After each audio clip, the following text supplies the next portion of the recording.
y tratar de salir un poquito rápido de esto. Bien, el sábado tenemos tutoría también nuevamente. La tenemos, ¿a qué hora va la de nosotros? ¿A las 8 o a las 10? No me acuerdo. A las 8. A las 8, pues sí, tempranito, ok. Sí. Bueno, vamos a las 8 entonces el sábado otra vez y a ver qué tal nos va. Bien, primero que nada, solo recordarles que ahí en plataforma tienen 2 actividades prácticamente. Una es la tarea propiamente dicha, la tarea 1 que van a entregar. Ya está ahí disponible en la sección de actividades. Y otra es la actividad extracurricular. Esa actividad que ustedes tienen que desarrollar es opcional si ustedes quieren y equivale a un 5% de la nota, pues básicamente sería de ciclo, ¿no? Según lo que yo tengo entendido. Creo que no es 5% de parcial, sino que es 5% de nota de ciclo, hasta donde tengo entendido. Entonces, solo quiero hacer una observación ahí y es que no sé si ya vieron las indicaciones de esa tarea extracurricular. ¿Ya la vieron? ¿O no? Yo no, Lick, no la he visto. Solo estaba viendo la tarea que está bien complicada. Vaya, pues ya vamos a Yo hablar un más o poquito de menos la estaba tarea. viendo y como que hay que irla a dejar presencial. Exacto. Eso les iba a comentar. Que la actividad extracurricular son 3 problemitas, son 3 ejercicios.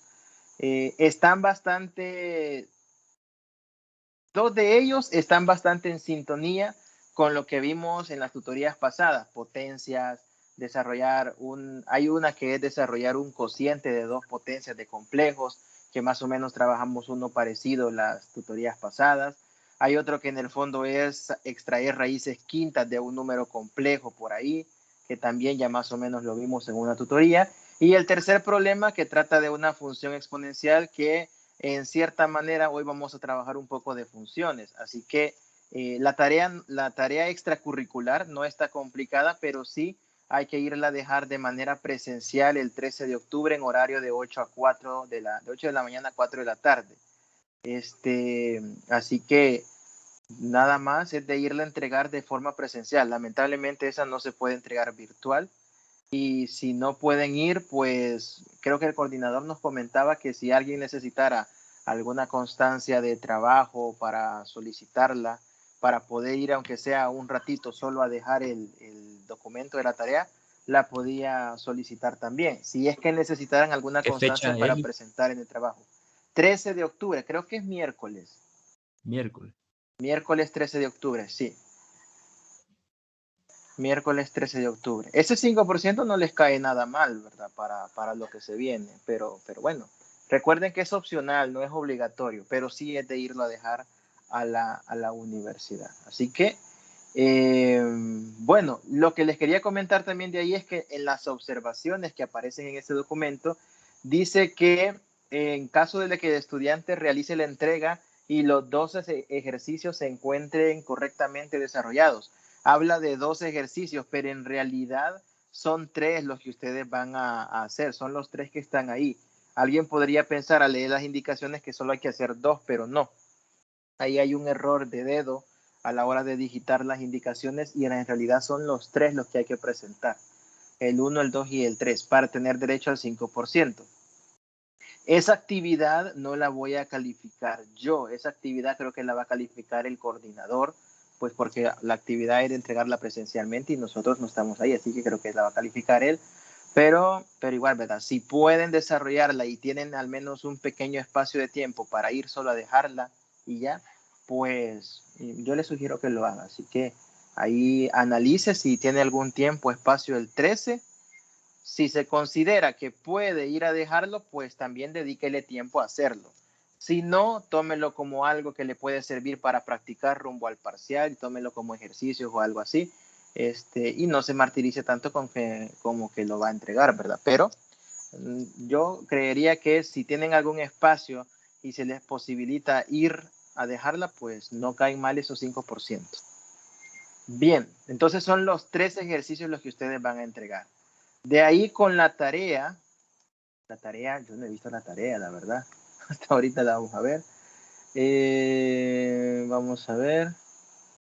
¿Qué dice la tarea? La tarea es de unidad 1 y de unidad 2.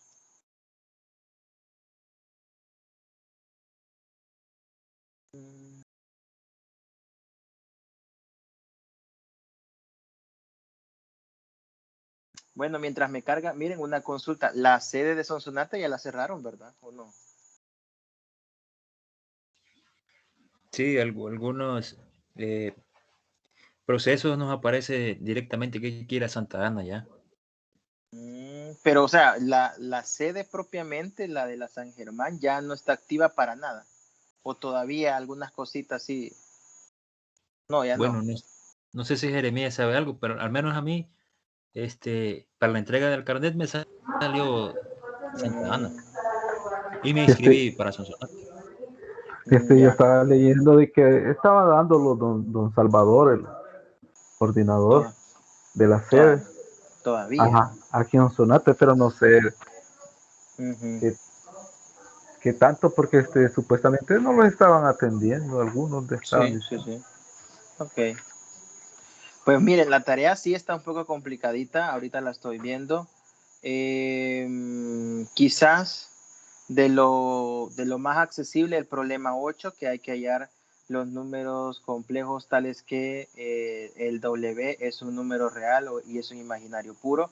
Real es que hay que desarrollar ese cociente y hay que ver cuánto debe valer Z, digámoslo así, para que todo eso tenga parte imaginaria 0. Y los imaginarios puros hay que desarrollar ese cociente para que tenga parte real 0. Ese quizás es el más accesible que ustedes pueden trabajar. De ahí los demás sí están un poquito de leer bien algunas definiciones, de buscar alguna información y está un poquito trabajosa, pero bueno, es para el 18 de octubre, todavía hay tiempo. Ok.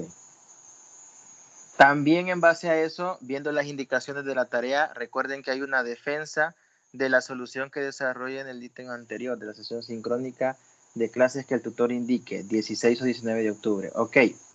Vaya, las indicaciones de la tarea son realizar los ejercicios de manera ordenada, dejando constancia de su procedimiento y argumentando los pasos. Digite las soluciones en formato látex y suba en formato PDF el espacio correspondiente en plataforma. Bueno, no sé qué tan bien andarán en látex ustedes, pero vaya, ahí la indicación es bastante clara, hay que digitarlo en látex.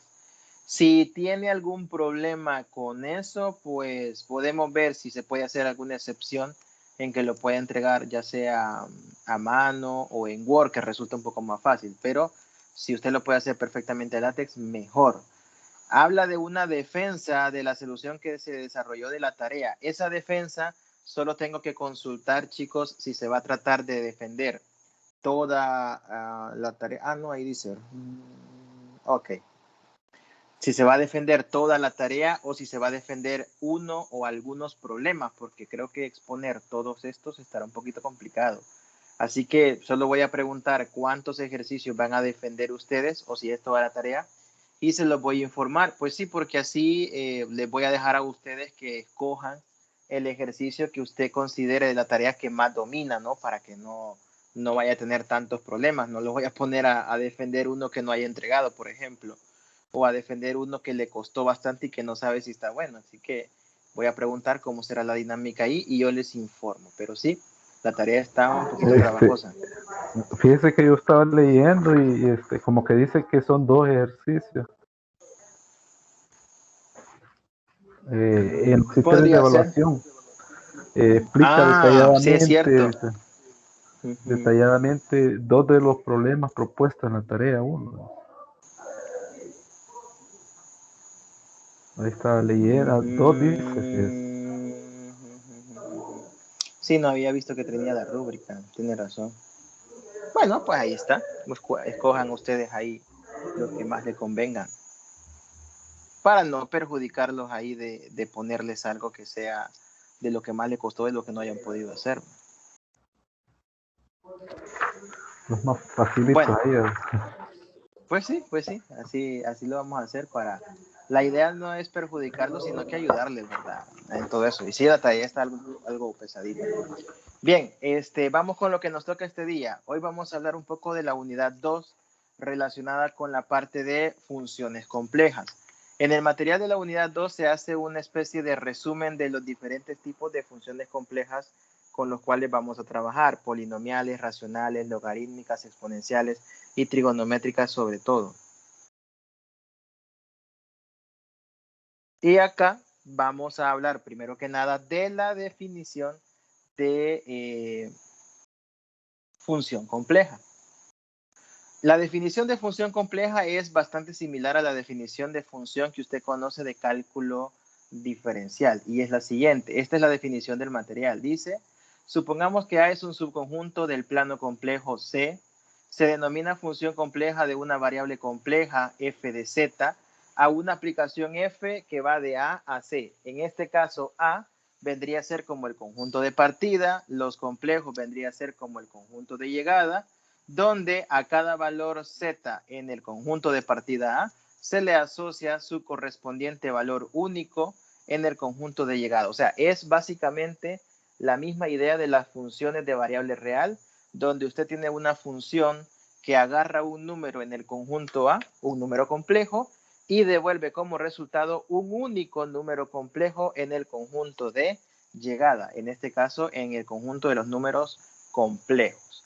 Obviamente, pues estas funciones también cuando el conjunto de partida y el conjunto de llegada son conjuntos bien delimitados, pues ahí se puede establecer el dominio y rango también de una función compleja en el mismo sentido que el dominio y rango de una función tradicional. Lo único que acá el dominio ya no es valores en X y el rango valores en Y, porque recordemos que son complejos. El dominio toma en cuenta también valores X y el rango toma en cuenta valores X e Y, porque son números complejos, el dominio y rango. Pero la idea es la misma. Dominio son todos aquellos números complejos que se toman en el conjunto de partida y rango serían todos los números complejos que se devuelven como resultado en el conjunto de llegada. Ahora bien, una situación muy importante que usted va a ver en muchos ejercicios resueltos, en muchos ejemplos y que usted tendrá que aplicar en bastantes problemas, incluyendo posiblemente el último de la tarea extracurricular que tiene que ver con una función exponencial, es el hecho de que si usted tiene un número complejo, como se muestra acá, un número de la forma z igual a x más y por y, o más y, como está planteado acá, la función f de z obviamente me devuelve un número complejo, la función f se le aplica a x más y tiene que devolver alguna expresión compleja donde será objetivo de ustedes en muchos problemas encontrar u de xy y v de xy. ¿Quiénes son u y v? Son una especie de cambio de variable, en el sentido que u y v son dos nuevas variables que dependen de x y de y. Lo que va a suceder es que usted, cuando le aplique la función f a un número complejo, eso le va a dar un resultado. Ya veremos un par de ejemplos ahí. Eso le va a dar un resultado. Ese resultado tiene que separarlo en lo que es parte real y lo que es parte imaginaria. La parte real es a la que le vamos a llamar u de xy, pero es la parte real ya cuando aplicó la función. Y la parte imaginaria es a lo que vamos a llamar v de xy, pero ya cuando usted ha aplicado la función. Estas u y v, como aquí lo dicen, son dos variables que dependen de x y y por lo tanto se conocen como funciones también de dos variables reales que representan respectivamente la parte real y la parte imaginaria de la imagen de f de z. Esta u y v más adelante en otras unidades recibirán un nombre especial si cumplen ciertas condiciones también. Así que por ahorita lo que hay que aprender es en cierto modo cómo sacarlas dependiendo de la función con la cual estemos nosotros trabajando. Entonces veamos un ejemplo. Aquí nos piden realizar el mapeo. El mapeo significa ver qué es lo que nos da como resultado cuando yo aplico una función compleja. Ese es el mapeo, aplicarle una función compleja a un conjunto de números complejos y ver qué me devuelve como resultado, qué figura se me forma, qué región se me forma, cosas así.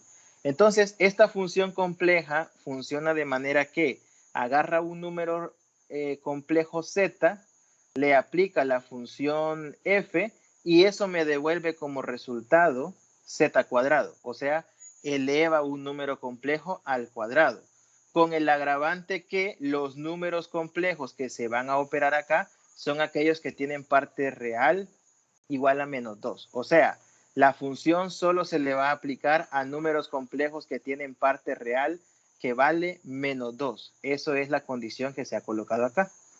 Entonces, veamos primero cómo podemos identificar nosotros la estructura de los números complejos que me devuelven como resultado. Para eso nosotros vamos a partir siempre de lo siguiente. Vamos a tomar un número complejo de la forma x más y por i o más y en el orden que lo quiera poner. Y a este número complejo le vamos a aplicar la función f. F de z sería el número complejo al cuadrado, es decir, x más y por i al cuadrado. Desarrollamos esto algebraicamente y nos queda x cuadrado más 2x y por i más y por i al cuadrado. Teniendo en cuenta las reglas de las potencias cíclicas de complejos, esto es x cuadrado más 2x y por i menos y cuadrado, recordando que i al cuadrado es menos 1, por eso esto queda de esta manera. Aquí es donde ustedes ya deben identificar quiénes van a ser aquellas funciones que llamamos u y v. Esto es el resultado de haberle aplicado la función al número z. El resultado es elevarlo al cuadrado. Aquí separamos parte real, parte imaginaria. Lo que no lleva i, que sería la parte real, y después lo que sí lleva i, que sería la parte imaginaria. Entonces, por la definición de función compleja, esta x cuadrado menos y cuadrado es u de xy. O si quiere solo le voy a poner que es u, vaya, solo así, u. Esto es a lo que llamaremos u, que es lo que quede sin i. Y lo que quede con la i es a lo que llamaremos v, una vez usted ya le ha aplicado la función compleja. Entonces, repito, primero aplica la función compleja y luego separa parte real, parte imaginaria cuando ya haya aplicado todo y ahí escoge quién es su u y su v. La u es siempre lo que queda sin i y la v es lo que queda acompañando a la i. Si reescribimos todo esto, obtenemos x cuadrado menos y cuadrado igual u y también 2xy igual v. Tenemos un par de ecuacioncitas por ahí para las nuevas funciones de variable real que son u y v. Pero el problema me dice también que los números complejos con los que voy a trabajar tienen como característica que su parte real es menos 2. Tomando en cuenta que la parte real es menos 2, esto significa que x tiene que ser menos 2 porque yo en el trabajo que estoy haciendo le he llamado a la parte real x y eso es lo que vale menos 2. Al tener eso en cuenta, pues resulta que si x vale menos 2, entonces obtenemos que la u quedaría siendo 4 menos y cuadrado, sustituyendo la x por menos 2, y queda que v sería igual a menos 4y. Con esto lo que hacemos nosotros es ir todavía disminuyendo la cantidad de valores de nuestras variables u y v. La cantidad de variables que salen ahí se va disminuyendo. ¿Y para qué me va a servir todo esto? Porque acá el objetivo será encontrar una fórmula, digamos, que me relacione el u y el v entre ellos mismos. Primero veo quién es u y quién es v. Luego trato de establecer una relación entre u y v y para eso me sirven estas condiciones extra. De esto a lo que he llegado, nosotros podríamos decir también de la segunda ecuación que tenemos u es igual a 4 menos y cuadrado y en la parte de abajo v sobre menos 4 es igual a y, haciendo un pequeño despeje. Y hago la sustitución.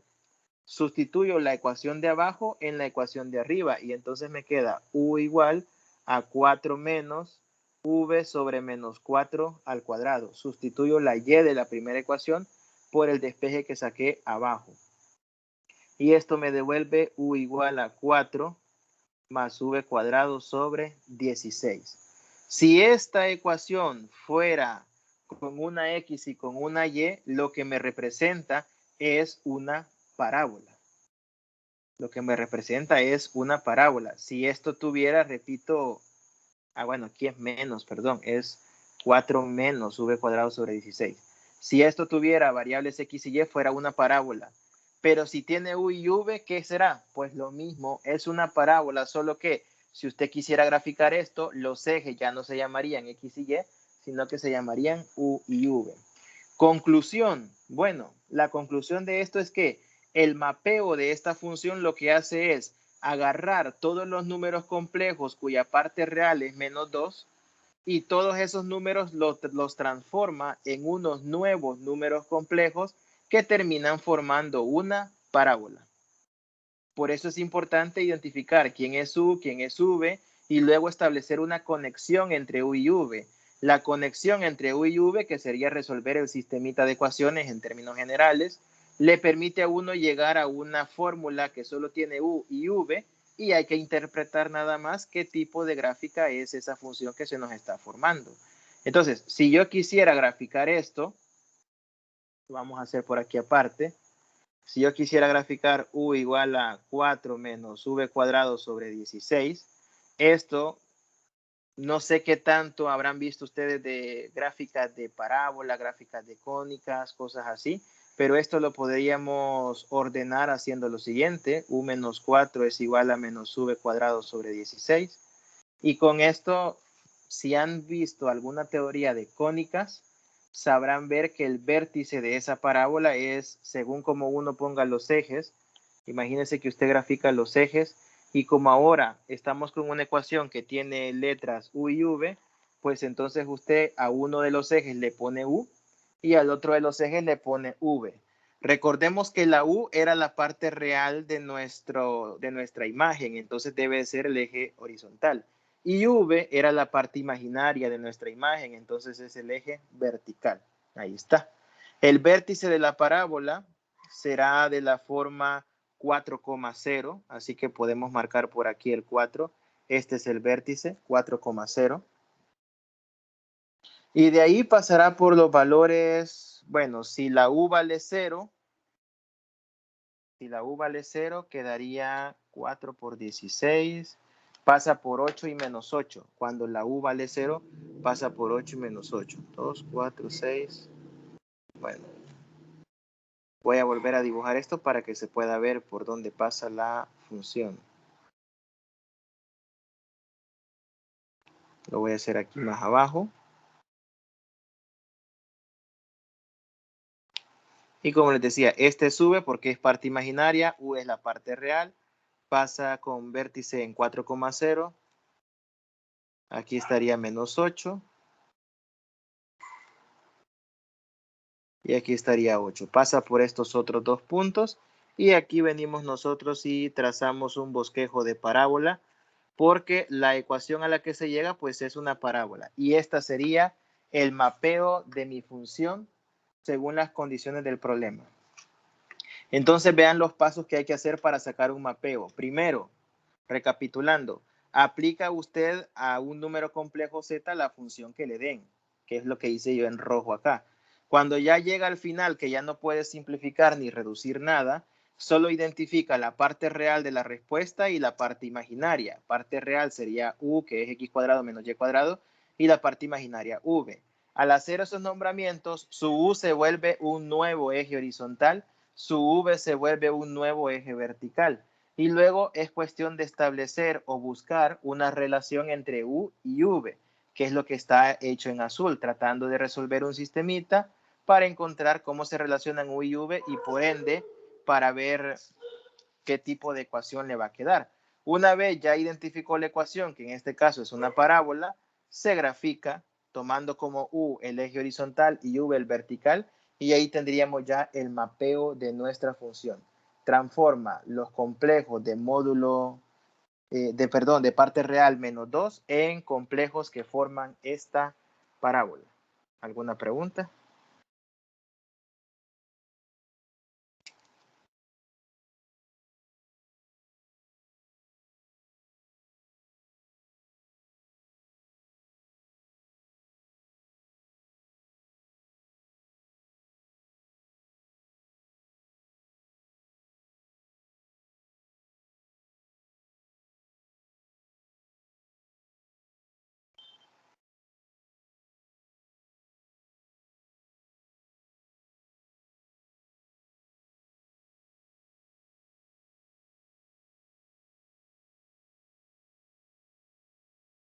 ¿Alguna pregunta? ¿O todo está más o menos bien? ¿Alguna pregunta? No, por ahorita no hay preguntas de mi parte. Vale, bueno. Vamos a ver otro, siempre así de mapeos. Más adelante vamos a ver lo que se conoce como mapeos conformes y todo eso, que es cumplir otras condiciones, etcétera. Eso ya es más en otras tutorías. Este otro ejemplo dice, encuentre la imagen, o sea, el mapeo de la región contenida por los puntos 00, 20, 22, 00 al aplicar esta función. Entonces aquí lo que le están diciendo es, primero, tiene una función que ahora lo que hace es agarra un número complejo z y lo multiplica por 1 más i, y hay que ver qué es lo que da como resultado. Pero antes de eso hay que saber cuál es, digamos, el conjunto de partida de la función. ¿Qué condición cumplen los números complejos a los que se le va a aplicar esa función? En el caso anterior, la condición que cumplían eran que eran números cuya parte real era menos 2. Aquí la condición que cumplen es que son números complejos que van a estar encerrados por la figura formada por esos 4 puntos. Y esos 4 puntos, ¿qué figura me forman? Bueno, si los ubicamos son 0, 0. Voy a poner por aquí el 0, 2. Por aquí estaría el 2, 0 y por aquí el 2, 2. Entonces, lo que se me termina formando al tomar estos puntos es una especie de, bueno, no una especie, es un cuadrado. Es una región que es un cuadrado, es esto, ubicando los puntos. Y como me dicen que la región es contenida en esos puntos, pues entonces el mapeo o la función se la vamos a aplicar en el fondo a los puntos que están acá, a todo el interior. A todo el interior. Lo que usualmente se hace cuando son ejercicios así, que a uno le dan una región encerrada por ciertos puntos, es primero ver en qué se transforman la frontera, digamos, de nuestra región. En qué se transforman, en este caso, los 4 lados del cuadrado. A qué se transforman según la función. Después se ve en qué se transforman los vértices de la región, si es que hay. En este caso, los 4 puntitos que hemos graficado. Y por último, cuando ya se tiene en qué se ha transformado todo el borde y los vértices, en la región que me quede como resultado, se trata de verificar en qué se transforma algún punto de adentro de acá, que es lo que nos interesa, y a qué parte cae en la otra región. Es decir, si yo hago la transformación de esta región, imagínense que quedara un triángulo, por poner un caso hipotético así. Aplico la función y me queda un triángulo en el otro caso. No va a quedar eso, pero es un caso hipotético. Entonces, yo necesito saber, bueno, si el conjunto de partida es lo de adentro del cuadrado, el conjunto de llegada será lo de adentro del triángulo o lo de afuera. Para eso, usted solo agarre un punto cualquiera dentro del cuadrado, aplíquele la función y vea si el resultado que le da es un punto dentro del triángulo o fuera, para saber qué es lo que usted está sombreando. Así que es bastante trabajo el que hay que hacer. Primero que nada, veamos qué es lo que me devuelve como resultado la función. Vamos a tomar nuevamente un z de la forma x más y por i y le vamos a aplicar la función z, que sería 1 más i multiplicado por z. En este caso, z lo pongo como x más y por i. Efectuamos los productos y esto es x más y por i más xi más y por i cuadrado. Por propiedades de potencia de complejo queda x más y por i más xi menos y. Agrupamos las partes que no llevan i, que serían las reales, y agrupamos lo que sí lleva i. Y aquí ya tenemos identificado u y v. U es lo que no lleva i y el v es lo que sí lleva i. Ahí tenemos ya nuestras igualdades, lo mismo que hicimos en el caso anterior, y se me forma el sistema. U es igual a x menos y v es igual a x más y prácticamente. Este sistemita habría que trabajarlo para lograr establecer una relación entre u y v. Y así poder decir, bueno, qué tipo de gráfica es la que me queda, ¿no? Entonces, esa podría ser una de nuestras opciones. Pero como ahora el tipo de región con el cual nosotros vamos a trabajar no es como en el caso anterior, que era prácticamente una línea recta, aquí es un cuadrado, vamos a ir transformando, como yo les dije, una por una cada parte de nuestra región. Entonces vamos a ver en qué se transforma, por ejemplo, cada uno de los lados del cuadrado y en qué se transforman los puntos.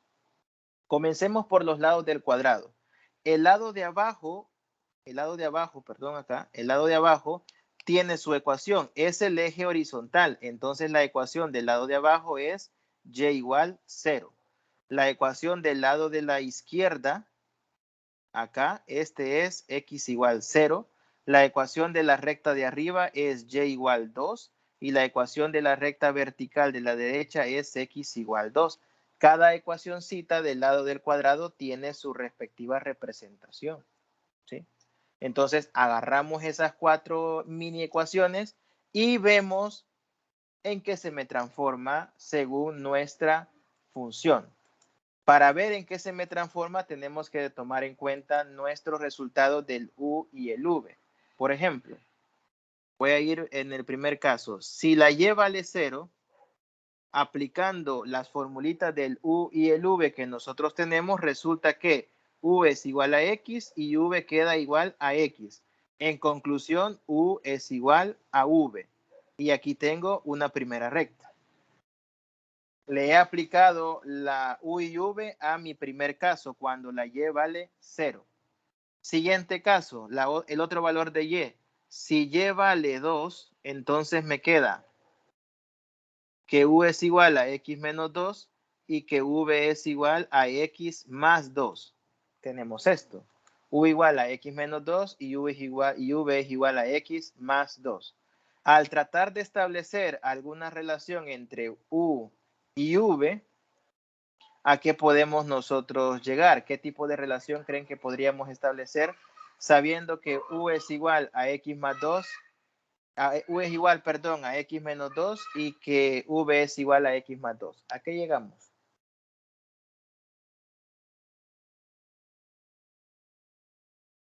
¿Qué relación podríamos establecer acá? Como el objetivo siempre será tratar de encontrar una ecuación que involucre u y v y que no lleve x ni y, yo tengo que eliminar esa x en ese sistema que me ha quedado.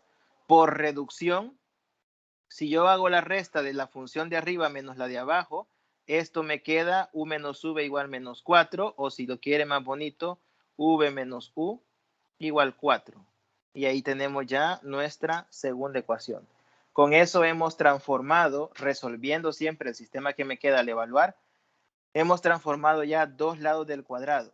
El y igual 0 y el y igual 2 se transforman en u igual v y en v menos u igual 4. Sigamos con las transformaciones. Los otros dos lados son x igual 0 y x igual 2. Veamos en qué los transforma la función. Nótese que no le estoy aplicando yo ya la función f. Yo lo que hago es, en la u y v que ya identifiqué, ahí es donde yo sustituyo estos valores. Entonces me queda u igual a menos y v igual a y cuando la x vale 0. Me queda esto. Y esto me devuelve como resultado que u tiene que ser igual a menos v por una simple asociación. Tengo una nueva relación entre u y v. Y cuando x vale 2, queda u igual a 2 menos y v igual a 2 más y. Hago la suma de esas dos funciones porque lo que quiero es que no me quede ni x ni y obtengo u más v igual 4. Y ahí tendríamos ya nuestra nueva función o nuestra nueva ecuación. He llegado ya a obtener 4 ecuaciones que en resumidas cuentas son las siguientes. U igual v, u igual menos v, u más v igual 4 y la otra era, por aquí estaba, la otra era v menos u igual 4. Todo resulta, v menos u igual 4. Todo resulta simplemente de aplicar la función, identificar u y v y en esa u y v usted sustituye el borde de la región con la cual está trabajando. Sustituye el borde de la región y luego para cada caso la idea es encontrar una ecuación que relacione u con v y donde usted tenga obligadamente que eliminar las variables x y y que hayan quedado. Ese es el objetivo, eliminar las x y y que hayan quedado. Bueno, pues esto gráficamente en qué se nos está transformando nuestra región. Vamos a ver. ¿En qué se nos transforma nuestra región? Como recordarán, U era el eje,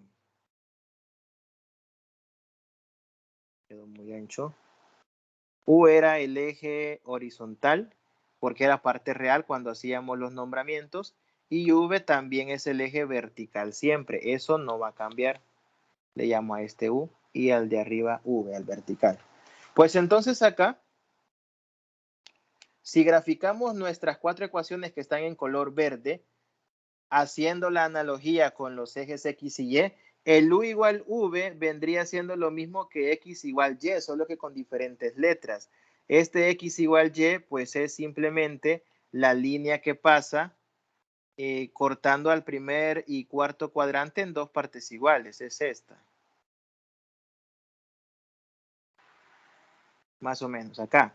U igual menos V es la que pasa cortando en partes iguales al segundo y cuarto cuadrante, más o menos por acá. Y luego el U más V y el V menos U, ambos igualados a 4, pues simplemente hay que tomar un par de valores por ahí y ver por dónde pasan. Por ejemplo, para esta expresión, si Una pregunta, la... Lick. Diga. Ahí no me quedó muy claro el V menos U. ¿Por qué dio 4? Ah, bueno, no sé si lo copié mal, pero... Es que queda U menos V igual menos 4. Pero si multiplica todo por menos, le queda V menos U igual 4. Porque lo que yo hago es, no lo puse ahí, pero es la resta a la de arriba, a la ecuación de arriba le quito la de abajo.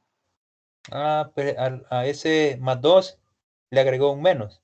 Sí, correcto. Quedaría menos 2 menos 2. Ajá. Ah, Queda ok. así. Ok, Es a la de arriba, se le quita la de abajo y de ahí sale. Ok, muy bien. Gracias. Bueno, este U más V igual 4 es una recta, pero con variables U y V. Si usted lo grafica, dándole los típicos valores de 0 a una variable para sacar la otra, bueno, si la U vale 0, V vale 4. Entonces, digamos que puede pasar por acá.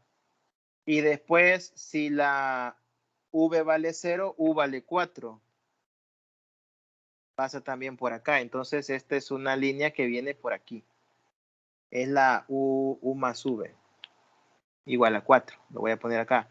U más V igual a 4 es esta de acá. Esta de acá es U menos U, no, perdón, U igual V. Y esta de aquí es U igual menos V. Y la última, V menos U igual a 4. Si U vale 4, si U vale 0, perdón, esta de acá. Si U vale 0, V vale 4, pasa por el puntito de aquí arriba. Y si es U la que vale 0, V vale 4. Y si es V la que vale 0, U vale menos 4. Entonces queda por acá, menos 4 por este punto. Y trazamos aquí la recta. Vaya, entonces aquí yo lo único que he hecho es, sin colocar mucho proceso, he graficado las rectas. Lo pueden hacer ustedes encontrando un par de puntos de cada recta y que la gráfica les quede más exacta. Un par de puntos para cada recta verde. El punto al final es que la grafican todas y entonces si nos fijamos en una región que quede encerrada por las 4 rectas, la región encerrada por estas 4 nuevas rectas es esto.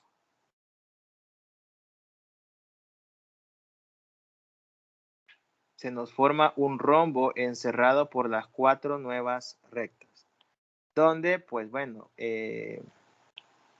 ya voy a colocar ahí los nombres de cuál es cuál, porque ya al hacer los acotamientos a veces no se entiende. Esta porción de aquí es U igual V. Esta parte de acá es lo que queda de U igual menos V. Esta porción de aquí es la de V menos U igual 4. Y esta porción de acá es la de U más V igual 4. O sea que mi cuadrado se termina transformando en un rombo. Ahora bien, los vértices.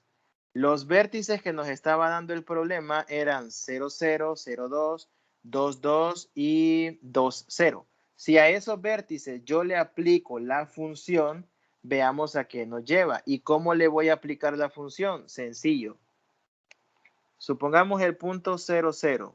¿En qué se me transforma el punto 0, 0? La función habíamos llegado a que u es igual a x menos y y a que v es igual a x más y. Entonces, si el punto es 0, 0 y usted sustituye x e y por 0, 0, le va a quedar que las nuevas variables u y v son 0, 0 también al hacer la sustitución en las dos ecuaciones de arriba. El punto 2,0, ¿en qué se le transforma? Al sacar el nuevo punto con las variables u y v, sustituye el 2,0 en las ecuaciones del u y del v y le queda 2, 2.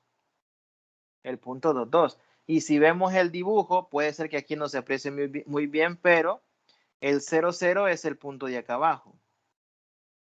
0, 0. El 2, 2 que acabo de sacar es el punto de aquí. Es el 2, 2. El punto 0,2, que es otro de los que nos daba el vértice del cuadrado original, lo transformo a variables u y v y al aplicarle las fórmulas, cuando digo fórmulas me refiero a estas que estoy encerrando en negro, al aplicarle esas fórmulas al punto 0,2, entonces me queda menos 2, 2. Queda 0 menos 2 arriba y queda 0 más 2 abajo. Es el punto menos 2, 2, que es este de acá. Menos 2, 2. Y por último, el par 2,2 al transformarlos a variable u y v me termina quedando 0,4, que es el punto de arriba, 0,4. No es casualidad que coincida, tampoco es que yo los he puesto porque ya sé la respuesta y ya está, sino que cuando usted le aplica la misma transformación de u y v, porque en el fondo esos son transformaciones de u y v, usted sustituye x y y en estas ecuaciones de u y v y ve en qué se transforma, sacan los nuevos puntos. Total que los lados del cuadrado se transforman en los lados del rombo. Los vértices del cuadrado se transforman en los vértices de este rombo, obviamente con coordenadas distintas. Y después, para saber si vamos a sombrear lo de adentro del rombo o lo de afuera, veamos nuestro cuadrado. Un punto que esté dentro del cuadrado, ¿cuál sería? Uno que esté adentro, ¿cuál sería? Un punto que esté dentro del cuadrado, ¿cuál es? 1, 1. 1, 1, correcto. Un punto dentro del cuadrado es el 1, 1. Pues ese 1, 1, si nosotros le aplicamos otra vez la bendita fórmula del u y del v, ¿qué punto me devuelve al sustituir un 1, 1 en el uv? ¿Qué punto me devuelve? Voy a poner por aquí a la par. Probando le voy a poner, probando el punto 1, 1. El punto 1, 1, al aplicarle las ecuaciones u y v, ¿en qué se me transforma? ¿Qué punto me da? Si x vale 1 y y vale 1 y los meten en las ecuaciones, ¿cuánto da u y cuánto da v?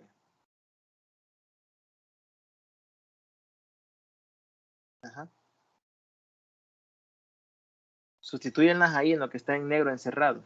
¿Cuánto da al sustituir x igual 1 y y igual 1? 0 y 2. 0 y 2, correcto, 0, 2. Y ese punto 0, 2 en nuestro rombo queda ¿dónde? Aquí adentro, ¿no? Ahí está, queda aquí adentro. Conclusión, agarrar un punto de adentro del cuadrado lo transforma en un punto distinto, pero dentro de este rombo. Por lo tanto, el mapeo final que hay que hacer es sombrear la parte interna del rombo. No siempre es así y a esto hay que tener mucho cuidado. A veces los mapeos llevan unas regiones internas de una figura a regiones externas de otra, pero esta no, lleva parte interna a parte interna. Así que en el fondo, fíjense bien que son tres cosas las que hay que transformar. La orilla de nuestra figura o los lados, digámoslo así. Los vértices también hay que ver si me los transforma en los mismos vértices de la otra figura. Y también hay que ver la transformación de un punto de prueba interior o exterior y ver hacia dónde lo lleva. Ya no hay necesidad de ver nada más porque con un solo punto de prueba ya verifico que me transforma una parte interior en otra parte interior. ¿Preguntas? Preguntas, preguntas.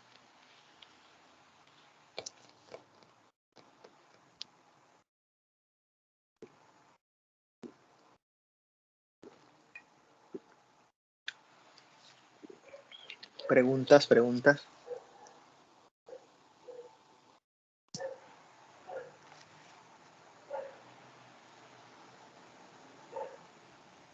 Bueno, solo No. quiero hacer una cosa ahorita.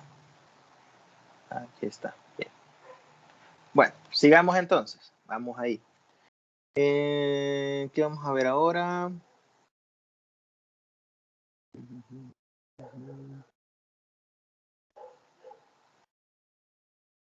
Bueno, vamos a hablar un poquito ahorita de la función logarítmica. Me voy a saltar acá. La función logarítmica. En números complejos, cuando nosotros trabajamos con la función logarítmica, dependiendo del material que uno consulte, a veces los logaritmos los ponen solo como log de z, como en el material de la plataforma, y a veces le ponen logaritmo natural. Lo cierto es que log z y logaritmo natural en complejos significa lo mismo. Lo más natural es que usted siempre vea que dice log z, pero cuando diga log z en números reales, el log significa logaritmo base 10, ¿verdad? Y logaritmo natural pues se pone como tal, logaritmo natural. Pues en complejos no es así. En complejos el log z representa logaritmo natural. Así que aquí en la definición 1.4, cuando le hablan de log z se refieren al logaritmo natural. La función con dominio los complejos menos el cero, porque el logaritmo de cero no se puede calcular. Codominio, que vendría siendo una región A sub Y sub 0, que también está definida en el material ahí como una franja. Y la regla de correspondencia es log de z es igual al log de módulo de z más i por el argumento de z, donde el argumento de z pertenece al intervalo de y sub 0 a y sub 0 más 2pi. A esto se le llama rama del logaritmo.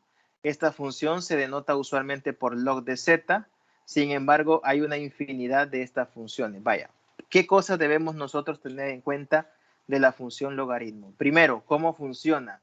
La función logaritmo o logaritmo natural, que es lo mismo, lo que hace es calcular, aplicarse el número complejo de manera que el logaritmo aplicado a un número complejo devuelve el logaritmo del módulo del complejo, es la primera parte que está acá, logaritmo del módulo del complejo, y le suma y veces el argumento del número complejo. O sea, el logaritmo en sí solo se le va a aplicar al módulo y después a eso le van a sumar y por el argumento de z.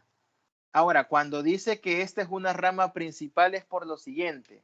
Cuando nosotros trabajamos con los argumentos de números complejos, si yo grafico un número complejo, imaginémonos que tengo un número complejo por acá. Vamos a ver. Supongamos que el número complejo está graficado por acá. Y esto pues tiene su módulo y tiene su argumento teta. Pero si yo doy una vuelta completa y vuelvo a caer aquí, es el mismo argumento, es válido para el complejo. Si yo sigo dando otra vuelta completa y caigo ahí en el segmento que marca el módulo, es un argumento válido para el complejo también. Entonces, la rama principal es como que el argumento principal o el de menor valor positivo que toma un número complejo. Pero si yo le doy sumando 2pi, o sea, dándole una vuelta completa al ángulo, me termina dando un nuevo ángulo distinto al original, pero siempre válido porque me marca el mismo argumento de mi número complejo. Por eso es que le dicen aquí que hay infinita cantidad de logaritmos. ¿Por qué? Porque el argumento de z, si yo le voy dando o sumando 2pi y 2pi a ese argumento, el ángulo será distinto, pero voy a tener un resultado siempre correcto. Imagínense que en un momento dado calculamos logaritmo de módulo, lo voy a poner acá, logaritmo del módulo de z más, y supóngase que el argumento es pi cuartos, digamos, y por pi cuartos. Ese sería un logaritmo, pero si yo calculo logaritmo de módulo de z más i y al pi cuartos le sumo 2pi, el ángulo ya no va a dar lo mismo, pero sigue siendo un logaritmo válido. Así que el logaritmo aplicado a un número complejo tiene diferentes formas de representarse. Por eso dice que hay infinita cantidad de estas funciones. El log de z no me va a dar un resultado fijo, sino que me va a dar infinita cantidad de respuestas, porque va a ir variando el ángulo. Pero si a usted le piden que calcule el logaritmo en la rama principal, entonces ahí tiene una única solución, donde dependerá de en qué región le pidan trabajar, ahí es donde usted va a calcular el argumento. Aquí le dicen que el argumento de z pertenece al intervalo de y sub 0, y sub 0 más 2pi. Eso es porque es cuando a uno le definen una región donde va a trabajar y por lo tanto el argumento estará definido en esa región en particular. Así que bueno, eso quería aclarar primero que el log en este caso es el mismo logaritmo natural. Así que cuando le digan logaritmo de módulo de z significa logaritmo natural del módulo que usted tenga ahí. Y después se le suma el argumento multiplicado por i. Veamos un ejemplo. Calcular el logaritmo base 2 menos 2i de 1 más i. Este no es logaritmo natural, es base un número complejo. Y aquí me faltó decir lo siguiente. Si yo tengo un logaritmo de base a aplicado a z, ¿sí? Logaritmo de una base que no es logaritmo natural, esto se define utilizando fórmula de cambio de base, que sería el logaritmo de z sobre el logaritmo de a. Y como en complejos log es lo mismo que el logaritmo natural, entonces sería el logaritmo natural de z entre el logaritmo natural de a. Insisto que en algunos libros le ponen textualmente logaritmo natural, en otros documentos simplemente log, pero a nivel de variable compleja es lo mismo. Bueno, habiendo hecho esa aclaración, cuando nos piden calcular el logaritmo base 2 menos 2i de 1 más i, ¿qué es lo que nosotros tenemos que hacer? Pues primero que nada, aplicar cambio de base, que sería el logaritmo del complejo 1 más i y dividirlo entre el logaritmo de la base. Logaritmo de la base, 2 menos 2i. Como cada uno de estos es un logaritmo natural, pues el logaritmo de la parte de arriba sería el logaritmo del módulo de 1 más i, por la fórmula que ya vimos, más i veces el argumento de 1 más i. Y todo esto irá dividido por el logaritmo del módulo de 2 menos 2i, más i veces, le puse AGR y es ARG, más i veces el argumento de 2 menos 2i. O sea, que lo que usted está haciendo aquí es, primero, si la base no es logaritmo natural de entrada, entonces usted le aplica cambio de base, que es logaritmo del argumento entre el logaritmo de la base. Luego le aplica la definición del logaritmo complejo, que sería el logaritmo del módulo más i veces el argumento del número complejo. Ahora solo hay que calcular cuál es el módulo y el argumento de cada complejo. En este caso, el módulo de 1 más i, lo vamos a poner por aquí arriba, el módulo de 1 más i va a terminar siendo raíz de 2. Y el argumento es pi cuartos. El argumento no lo voy a poner como ARG, sino que le voy a poner teta. Teta es igual pi cuartos. Mientras que en el caso de 2 menos 2i, el módulo de 2 menos 2i lo puede corroborar usted. Este módulo es 2 raíz de 2, porque va a quedar la raíz cuadrada de 8. Eso es 2 raíz de 2. Y su respectivo argumento será menos pi cuartos. En este caso, vamos a trabajar argumentos en la rama principal, digámoslo así, en la rama principal. Por eso le pongo pi cuartos y menos pi cuartos. Si fueran argumentos generales, a este pi cuartos habría que ponerle que a esto se le va a sumar 2pi por k. O sea, se le va a sumar múltiplos de 2pi. Y al otro se le va a sumar también 2pi por m, digamos, por otra constante. Con eso lo que estaría diciendo es que los argumentos son generales, incluyendo las diferentes respuestas de todos los infinitos logaritmos que se van a trabajar. Si le dijeran rama principal, sería solo los básicos entre 0 y 2pi, solo los argumentos entre 0 y 2pi. Así que ahí hay que fijarse bien en dónde lo piden. Aquí no me dice nada, solo me dice calcularlo. Como solo me dice calcularlo, podríamos ser bien, como les dijera, bien conformistas y poner el argumento principal. O lo podemos dejar en general, ahí como cada quien quiera. Pero yo lo voy a poner mejor en general. Y esto sería logaritmo de raíz de 2 más i veces, y el argumento de 1 más i era pi cuartos más 2 pi por k de manera general, sumándole múltiplos de 2pi. Y abajo iría logaritmo natural o logaritmo nada más, es lo mismo, de 2 raíz de 2 más i por menos pi cuartos más 2pi por m. Donde hay que aclarar que k y m son números enteros, porque son múltiplos enteros de 2pi. Múltiplos enteros de 2pi. ¿Hay que hacer algo más al respecto? La respuesta, pues, es que sí, se podría operar algo más. ¿Alguna pregunta hasta aquí antes de seguir?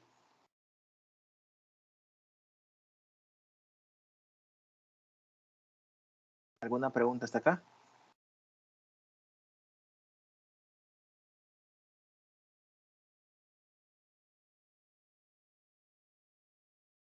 ¿Preguntas? Bueno, ¿cómo se procede o cómo se sigue este resultado? Diga, ¿preguntas? ¿Alex? ¿Quería decir algo? No, no, Lick. No, todo bien. Ok.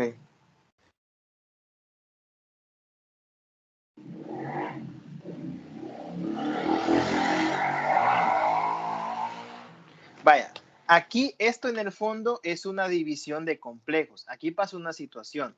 Si yo le dejo el 2πk y el 2πm, que es estarle sumando 2pi, múltiplo de 2pi al ángulo, yo esto no lo podría operar más de uno o dos pasos en adelante, pero no podría llegar yo a una respuesta concreta de todo. Si lo dejo con la rama principal, posiblemente sí, ¿verdad? Si lo dejo solo con el pi cuartos y menos pi cuartos. Pero como esto en el fondo es un cociente, logaritmo natural de raíz de 2 y de 2 raíz de 2, usted lo puede calcular con la calculadora. Recuerde que el log en compleja es logaritmo natural. Los calcula con su calculadora y ya está. Y si no, pues lo puede dejar así expresado y dejarlo en general el producto. ¿Qué es lo que se hace cuando uno tiene una división de complejos? Multiplicar por el conjugado del denominador. Así que lo más que podríamos hacer acá es dejar lo siguiente. En el numerador quedará logaritmo de raíz de 2 más i por pi cuartos más 2 pi k multiplicado por el conjugado del denominador, que es el proceso que se sigue en una división de complejos. Lo que pasa es que acá se ve bastante raro porque son expresiones bien grandes, ¿no? Entonces uno siempre termina de verlo un poco raro este procedimiento porque queda algo bien grande. Miren lo que quedó. Logaritmo de raíz de 2 más i por pi cuartos más 2 pi k. Todo eso por logaritmo de 2 raíz de 2 menos i por menos pi cuartos más 2 pi por m. Es decir, el complejo de arriba completo por el conjugado del complejo de abajo. ¿Lo vamos a operar? No, así lo vamos a dejar, no lo vamos a operar más. Y en el denominador quedaría lo mismo, el complejo del denominador por su propio conjugado, lo cual por propiedades de complejos, si usted multiplica un complejo por su conjugado, lo que le queda es el cuadrado de la parte imaginaria y luego también el cuadrado de la parte real. Bueno, lo dije al revés, cuadrado de la parte real y cuadrado de la parte imaginaria, le quedaría así. Cuadrado de la parte real más cuadrado de la parte imaginaria. Bueno, menos, perdón, porque es una diferencia de cuadrados. Le va a quedar esto como menos. Menos acá. Y si tenemos en cuenta que el i cuadrado se va a volver menos 1, el menos con el menos que está ahí en medio se termina siendo más. Pero ya no se puede seguir más de acá porque aunque se podrían calcular los logaritmos, no se va a poder reducir la parte del pi cuartos más 2 pi por k. Así que hasta aquí quedaría el cálculo de esta expresión. ¿Alguna duda?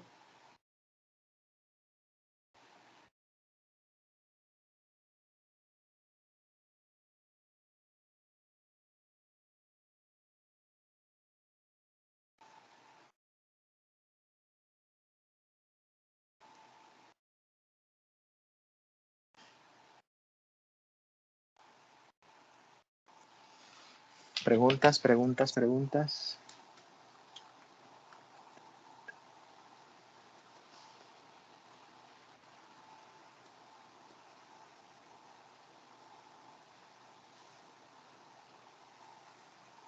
Bueno, Esto era hablar un poquito de la función exponencial. De ahí tenemos la función que es la recíproca de la exponencial, que es la función perdón. Esto era hablar un poquito de la función logarítmica. De ahí tenemos la recíproca de la logarítmica, que es la función de tipo exponencial. La función exponencial compleja está determinada de la siguiente manera. Está determinada de la siguiente manera. Por aquí está. Esta es la función exponencial compleja. F de z, si lo podemos hacer más grande acá, f de z es igual a e a la z. Eso me devuelve como resultado e a la x coseno de y más i seno de y. Esta es, repito, la definición de función exponencial en términos de números complejos. Una exponencial elevada a un número complejo es la exponencial elevada a la parte real, que es x, por coseno de y más i seno de y. Esa es la definición de la función exponencial compleja. Entonces, en este ejercicio que les voy a poner ahorita, en este de acá, lo que nos piden en este problema 7 es encontrar la imagen de la recta x igual a con a mayor que 0 al aplicar la función exponencial. La función exponencial f de z igual a e a la z, por definición de función exponencial, simplemente hay que tener cuidado de que lo que me devuelve como resultado es e a la x por coseno de y más i seno de y. Eso ya por definición o por fórmula lo puede ver usted que siempre será así, donde z es de la forma x más y. O sea que la e simplemente queda con la potencia que es la parte real, y luego dentro de los paréntesis va coseno de la parte imaginaria más i por el seno de la parte imaginaria. La parte real va como exponente de la e y la y va como argumento del coseno y el seno. Esa es la fórmula para operar una exponencial, así como la logarítmica también tiene su fórmula particular de cómo se opera. Entonces, cuando nosotros vemos esto, nosotros podemos separar esta expresión en lo real y lo imaginario, desarrollando o distribuyendo la exponencial.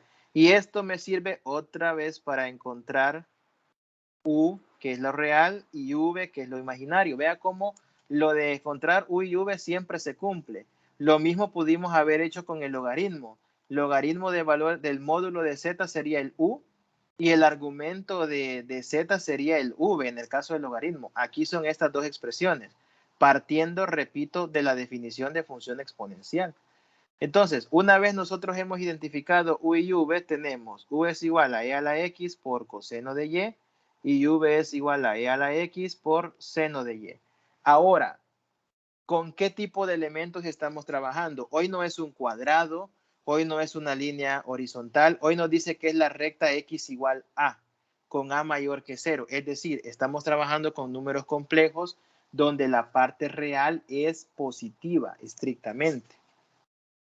Entonces, si x es igual a un valor a, x estaría tomando un valor fijo, con lo cual, si x es igual a y a es un número positivo, tenemos que u es igual a e a la a por coseno de y,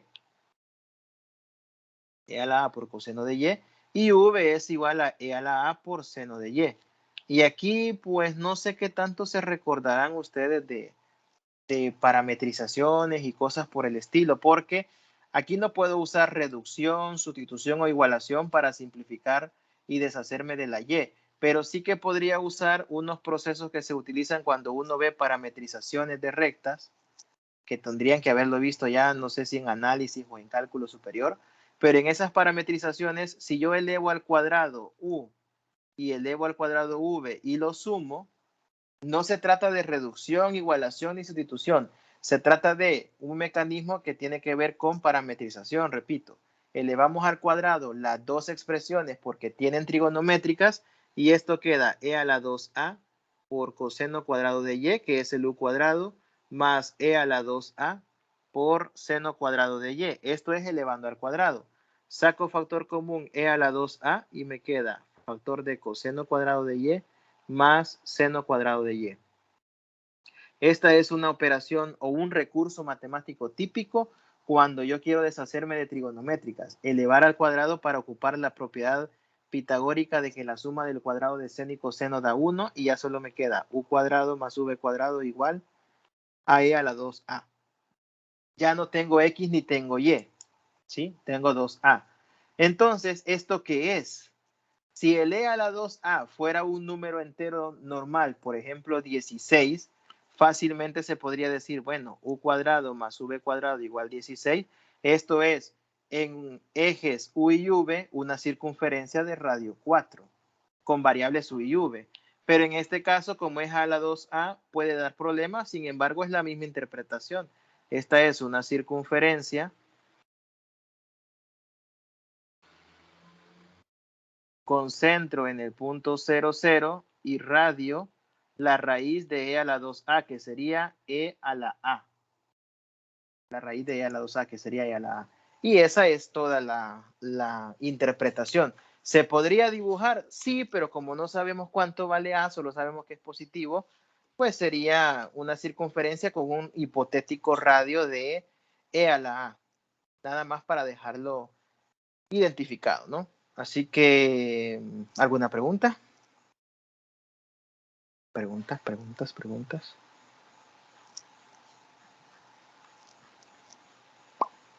Preguntas, chicos.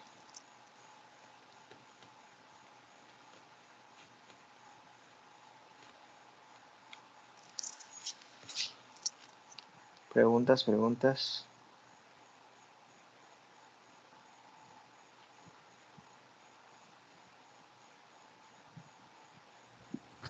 Liqui, la exponencial siempre llevaría el argumento seno de y más y seno.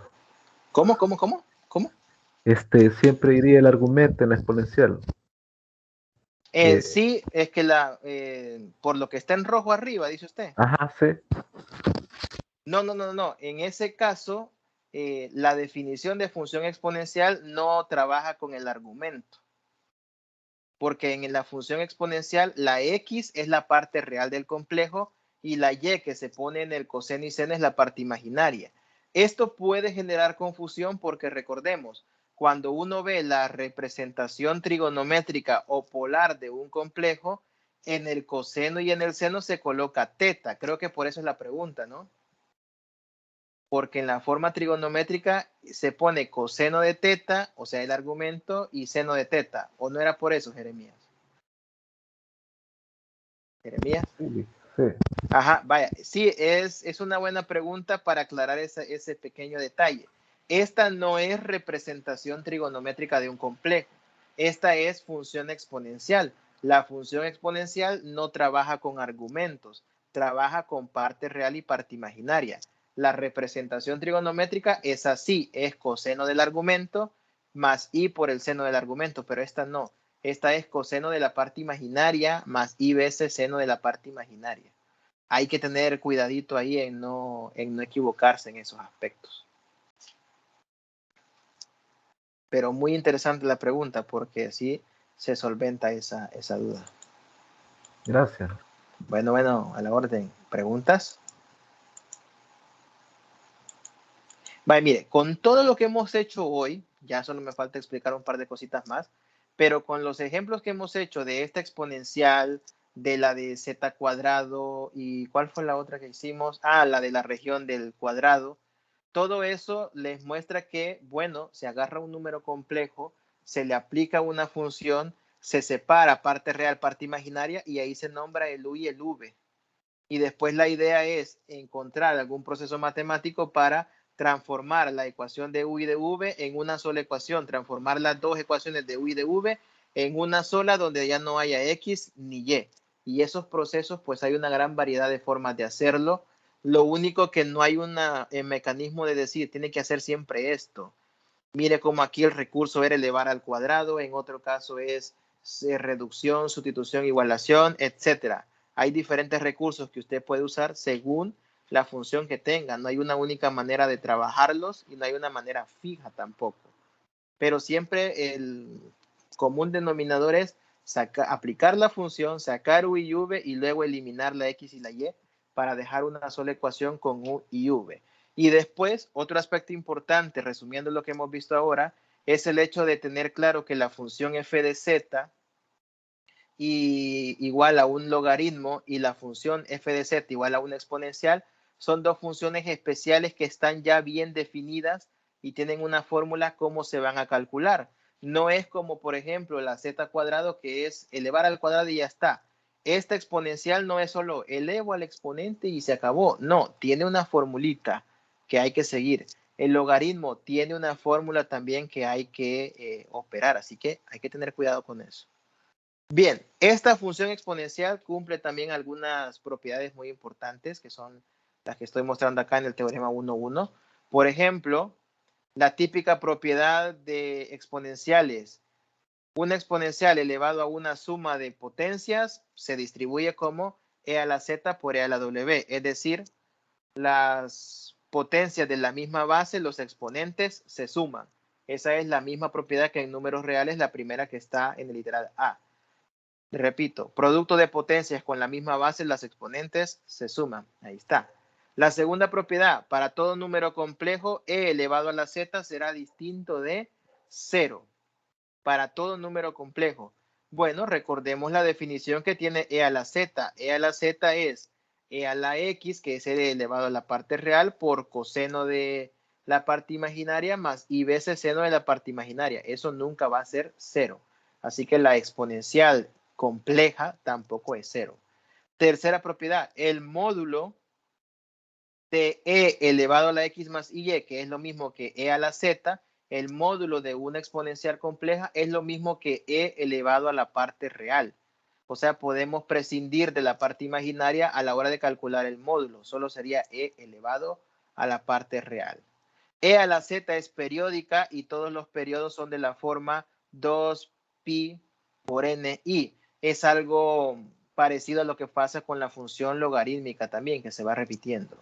Y la última, e a la x, e a la z es igual a 1, si y solo si, z es igual a 2pi n por i. Es decir, si z es un número imaginario puro porque no tiene parte real y es un múltiplo de 2pi. Es un múltiplo de 2pi. Son propiedades algunas ya conocidas que se heredan para la parte de números complejos y otras como la d y la e que no son tan tradicionales. Bueno, vamos a ver. Esto era lo que teníamos para trabajar hoy, chicos. Ver esta parte de los mapeos, algunas explicaciones sobre algunos tipos de funciones, la demostración de dónde sale la fórmula de la exponencial, pues lo tienen ustedes también en plataforma por ahí. Ahí tienen ustedes la demostración de dónde sale la función exponencial. Solo que, bueno, en plataforma hay que hacer una aclaración cuando uno ve la forma de la función exponencial, que quizá por eso viene un poquito la duda, ¿no? La pregunta de Jeremías en este caso. Y es que en plataforma, en la prueba de dónde sale la exponencial, hacen todo el proceso con variable y al final cambian a variable teta. Ahí hay un pequeño error de digitación, debería ser todo con variable y, que es la parte imaginaria del número complejo. Bueno, pues ahí estamos, chicos, ahí estamos.